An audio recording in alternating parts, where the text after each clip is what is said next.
Hello, this is Shirley from Shirley's Art Ventures. Today I'm going to show you how to make a peyote stitch bracelet with free form and a magnetic clasp.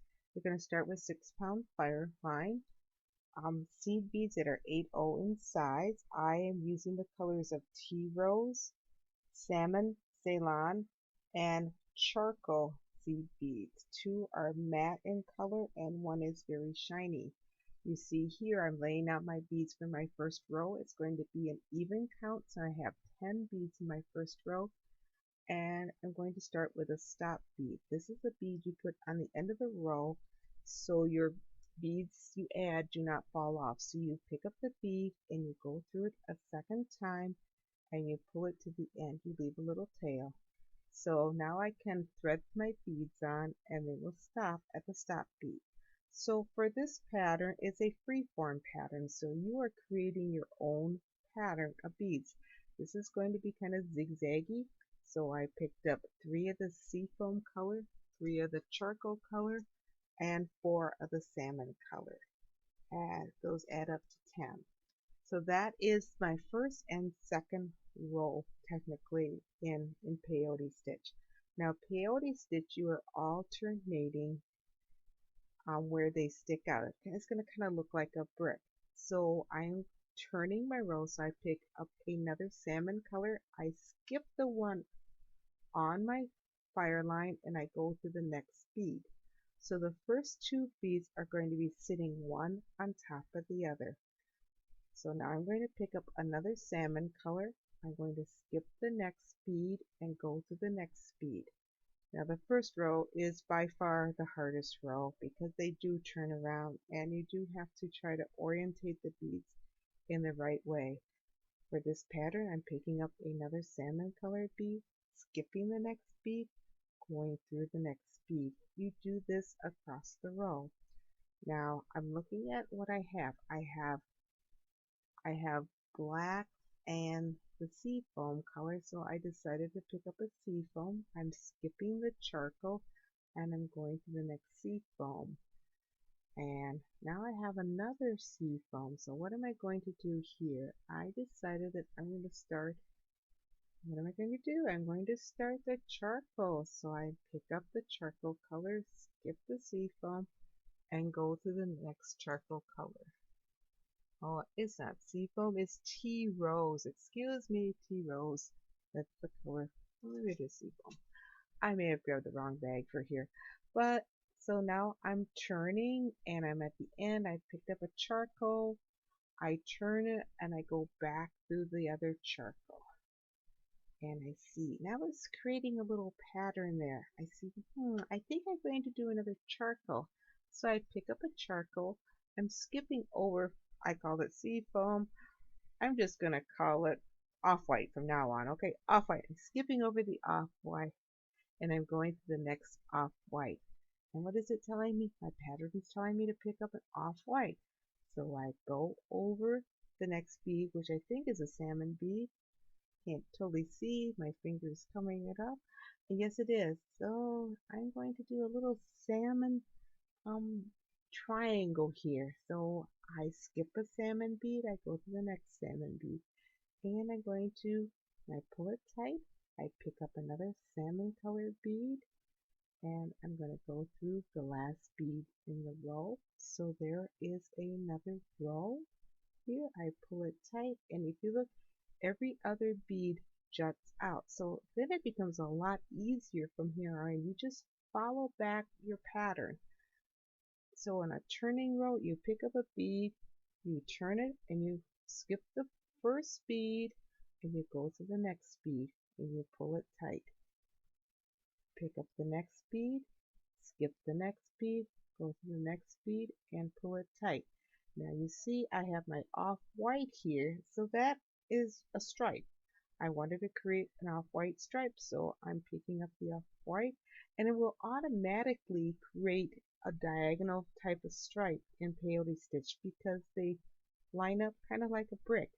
It is relative to a brick stitch, but the sides stay equal.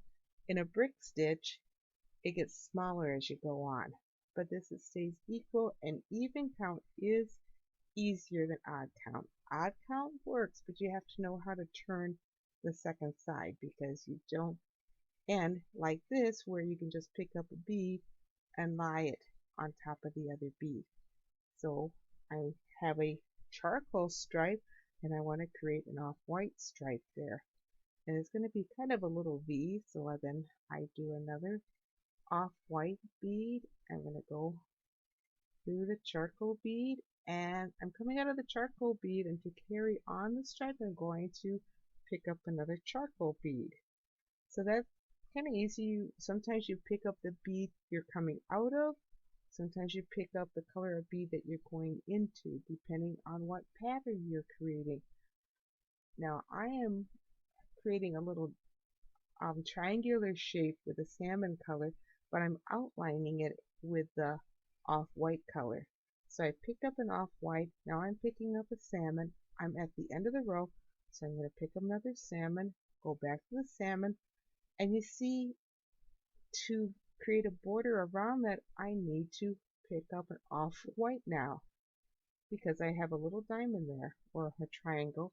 So I pick up the off-white. I'm going to be skipping the next white one, and I need to pick up a charcoal because I'm creating a line, a diagonal line of charcoal bead. So I go to the charcoal, and guess what color is going to be next? If you look at my pattern, it's going to be off-white. Pick up the off-white. Now I do a little dip right here. I just, for design purposes, I decided to do that. You can do whatever you want. So in my dip, I'm like, okay, I have all these other colors, so it's time to put a salmon in the dip. So I pick up a salmon, I put it in the little dip, and I'm at the end of my row again. So it's time to turn. Easy turn. I went through the off-white, and I have to make a decision here. Do I want to have it off-white, or do I want to introduce another color right there?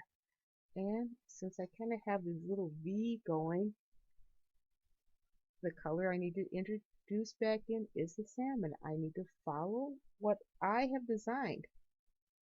And now I'm going to probably need another salmon one. This is my design. And as it goes on the bracelet, it changes. I don't follow the same thing row after row after row. I might stop one color in the middle. I might stop one color at the end. I might add a little more diamonds. I might add an X. It's up to you as a designer. That's why it's called freeform bracelet. And it's really kind of fun to do this because you can do this with some of your leftover beads. You can create little color patterns. You can create little diamonds of color with outlines on them. And it just is a good way to just have fun. You don't have to have any pattern lined out ahead of time. Just follow what you see there and follow what you're feeling. And if, like me, I might get bored with one, too many stripes in a row, so I might add a little diamond. I might add a totally off color to the row. I might outline something. But mostly this bead is diagonal stripes and little diamonds here and there. So I'm not going to show you the whole bracelet. I'm just introducing the first few rows to you so you can kind of get an idea what's going to happen. And when you do your bracelet, pick colors that go together. Pick a dark color and a light color and a fun color. So I think for the purpose of this tutorial, I've gone back to the end here so you can get just kind of a little swatch to it. Now when I make my bracelets, I will put them around my wrist and I'll try to leave like a half an inch because you need to put a clasp in at the end, and there's different kinds of clasps.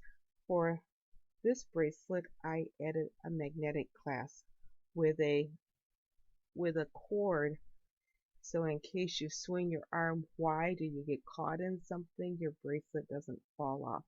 Because that is very frustrating when you have this wonderful piece of jewelry that you purchased at an art fair and it gets caught and it breaks. That does happen. So the safety piece I put on here will help it from prevent it from falling off. Magnetic clasps are probably the easiest to use because all you have to do is slide your bracelet on and just hook the clasps together. It's harder to resize a magnetic clasp, but I made a bracelet earlier in the year and my sister-in-law bought it and it was too small for her, so I sent her a second magnetic clasp. I cut the tops off and she just set it on top and it held the bracelet together. So that worked really well. Sometimes I'll put two magnetic clasps on the bracelet. This one, I'm only going to put one. So I'm still going on, in filming this, I'm still trying to figure out how to set up my camera. Usually when I work on jewelry, I kind of work on my lap. I have my tray up on top where I grab the beads and I kind of go down to my lap where I pull the beads through. So I am challenged with the camera, and it's getting better. And then when I edited this, I had edited in sections. I had several parts I put together, and then I cut out when my hands were just showing too much, or if I went off the page in beading, which I did a few times. I was able to figure out how to cut those out during the editing process. And then I'm doing a voiceover. I would like to learn how to do, soft music in the voiceover, but I haven't quite figured that out yet. It's kind of one step at a time. So I just continue on here, going back and forth and back and forth and back and forth. And this is such an easy stitch once you get it going. Getting going is the hardest part. Now, if you want to design it, you can get grid paper, Peyote Stitch grid paper, and you can color in your design, knowing it's going to be brick in appearance when they're offset each other. So it can't be straight up and down. There's always some that are going to be jutting out. So you can see there I have kind of a little diamond on the one side surrounded by the charcoal. And the charcoal just makes this pop with the colors. It's a nice color palette that I put together here. I made earrings to go with this, the same color palette. And I'm also working on a pendant with a rope to go with that. Now, I probably won't film that because the pendant is just a made-up pendant that I did, and I like to do those. I often don't do things more than once, but the peyote stitch is such a common stitch, and it's quite versatile. You can make pictures out of it. You can do stripes. You can do diamonds. You can do, just anything. You can just throw it together and just have it very random. And sometimes that's the prettiest bracelet. You use up what's kind of in your palette. You use up the leftovers with a peyote stitch. It is important that the beads are the same size. So you see here, I have finished the bracelet. I've measured it around my wrist. I attached the clasps to the one side, and you can see the safety chain I put on. The safety chain, I put about 40 beads on. So this is the way I do it. I will put the one side of the clasps on, and then I'll do the safety chain, and that gets me to the other side, and I'll go to the middle here to put it in the same orientation as it is on the other side, and I start adding beads. On this particular bracelet, I'm building up the end, so it's kind of going toward a point, and after it gets to where I want it to be, I'm going to pull the second side of the magnet over and secure that in. So I kind of go back and forth, heading up to a point. And sometimes you have to go back down a couple of stitches to get back up again. You kind of work your way around what's there. So you see I'm going where the safety is. I'm kind of going around the safety part so it gets in there tightly and it's not going to fall off. And my stop bead, I believe, is on this side, so eventually I will be pulling that stop bead off and I will be securing that end of the fire line in. And I often will tie it in with a half hitch knot and then weave it in a little bit, then cut it off. Some people just weave it in. Some people use a lighter to secure it to another piece. Well, my technique is basically to do a half hitch and then weave it in, do another half hitch, weave it in again, maybe another, and cut it off. You don't want it to come apart, so you just keep weaving. You want it to be secure.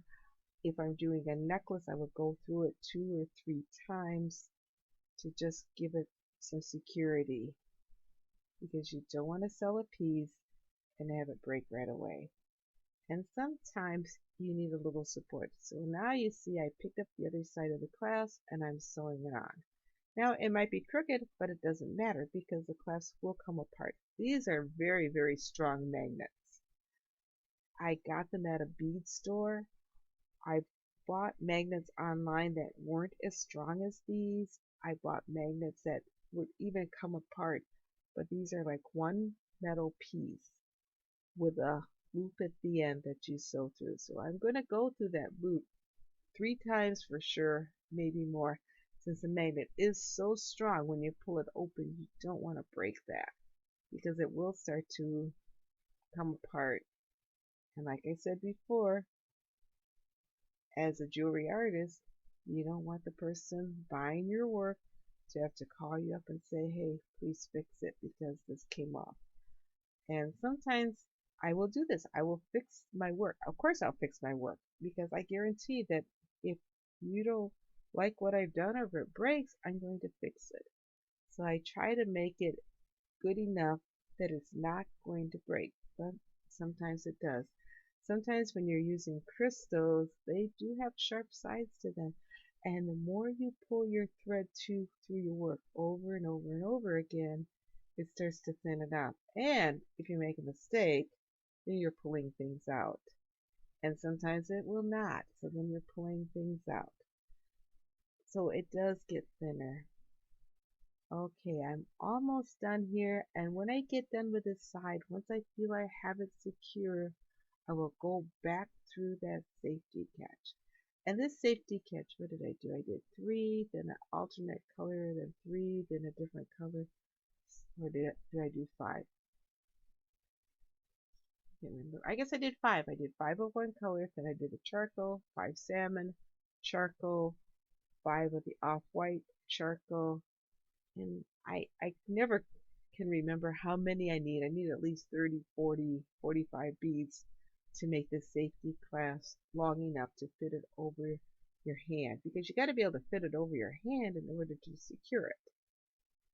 So yeah, and I suppose some people that might have pacemakers or something, they might not be able to do the magnetic clasp, but it is truly the easiest clasp if you have older customers, because they don't have to try to figure out the toggles or the lobster hooks. So I really like these. They cost like $1 or so at the bead store, and I get them in groups of 10. So it's $10, and I'll get a whole bunch of them because I just do. I just get a whole bunch of them. So I'm getting back to my other side. Now I'm going to have to secure off the end of my threads. So here I'm going back to doing my half hitch, trying to pull it through.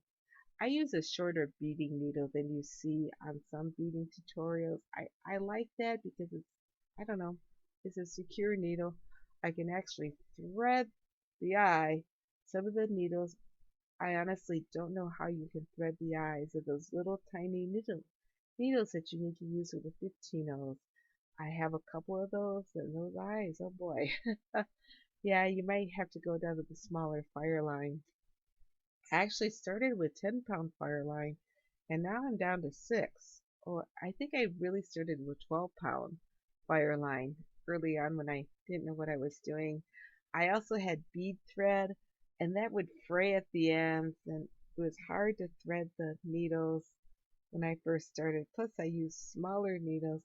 That was a whole learning thing in itself. So now I use like size 10, size 11 needles, and they work for most things. You can go through most of the beads several times using those needles.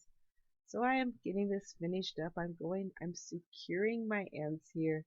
going back and forth a little bit. And you could just keep going back and forth, and that will definitely secure your ends. You wouldn't even have to tie it at all. And I've done that too.